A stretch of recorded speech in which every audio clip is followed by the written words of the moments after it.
Vaheguru Ji Ka Khalsa, Vaheguru Ji Ki Fateh. Welcome to this segment of Coach Gurbani's a-sabad-a-day. Our recitation is the 17th pauri of War Rag Maj Mahalla Pehla. Slok Mahalla Pehla. Sabaahi Salah Jini Dhiaya ek man. Sei pure sah Vakte upar lad muए.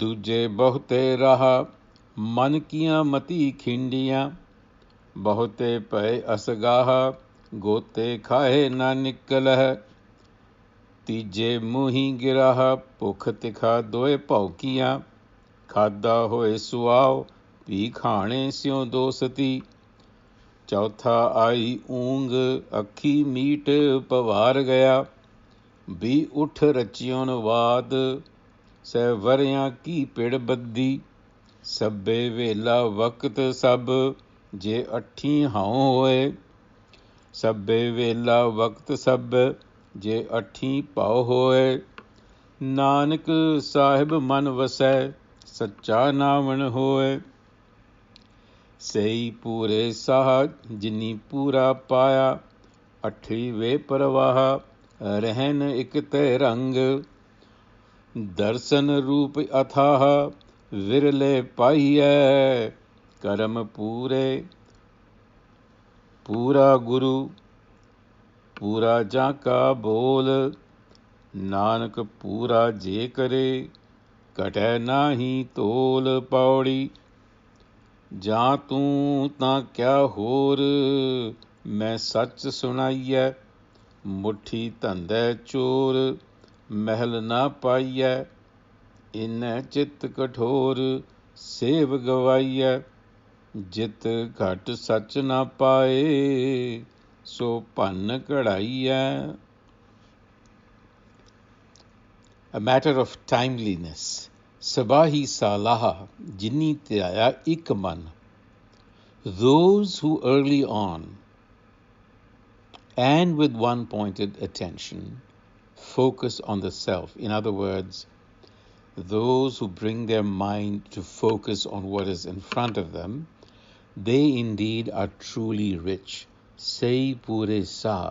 This also speaks to the richness of one's experience, because at the end of the day, life is one experience after the other, and we are trying to enrich our experience. So the Guru is telling us that Sabaahi Salah, of course he's talking about the passage of time during a day, but the idea is to anticipate things rather than react to things. So Sabaahi Salah Jini Dhiaya ek man, those who can bring attention to focus in anticipation. In other words, those who are prepared, they are the ones who will experience a certain richness in their experience of this world. Duje bote ra man kiya mati khindiyan.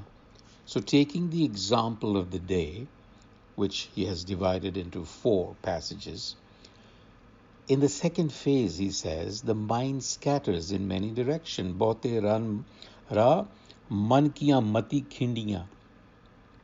So this is, if you look at it from the viewpoint of the passage of time, the early hours of the morning is when the mind is naturally more focused because the distractions of the day have not begun to emerge.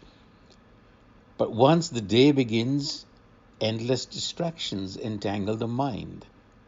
Bahut paye, and it is like a bottomless ocean, a scar, from which there is really no escape. Gote khai na nikle. So in other words, your gote khai immersions. You're moving from one thing to another, to another, to another, cause and effect, reaction and action. That becomes the cycle of the day. So you really cannot prepare yourself for anything. And during the third phase, he's talking about something else that runs in parallel with this. And what is that? Thirst, hunger. Bhukh, tikha, doe ponkiyan, They are like barking dogs. They're always gnawing, biting at your stomach. And even though we know that what we eat reduces ultimately to waste, we still have to eat. But the problem is that we indulge. We don't eat. We indulge. Khadde hoye swab bhi khane syo dosti. So the advice is to eat what is necessary. Eat to live, don't live to eat. Chauthe aayi oong, then of course, once the day is over, you're overcome by drowsiness, you get tired, the eyes close, and you pass into sleep. Bi utha rachyon vad, and then upon arising, the same cycle continues. Se varyan ki pid baddi. And this conflict, this fight continues for year after year that we are alive. And that is the state of the individual. Sabbe vela vakt sab je athi pao hoye. So, if we move through the passage of a day or the passage of a life, to make it well spent, he is saying, all periods are well spent that are lived in a particular state, which he calls pao. And pao is difficult to translate into English because it is an admixture of awe, of veneration, of reverence, and maybe a tad of fear of transgression. So it is a very exclusive feeling towards the divine, one of wonderment, one of awe, one of readiness. So that's really the message. Don't get caught up in this daily churn, because once you're in that churn, then you're done. There's nothing of any value that you can do, if you recall the passage that we did previously. And so again, a reiteration here by the second Guru, Sei pure sa, jini pura paya. So only those, pure sa literally means a rich banker, let us say. Sa is a businessman or a king. But here it is a pointer to the richness of your experience. You are truly having a sovereign experience, the Guru says, if you are single-mindedly devoted and reflected to the self. In other words, if you are looking at life from a different perspective, from a broader perspective, where you have time to anticipate things, plan things, so that you're not caught up in this hustle and bustle. Mind you, you're still doing the same things, but you're doing them differently. Darsana roop atha virle paya. So if you do approach your life in that particular posture, then you have a vision.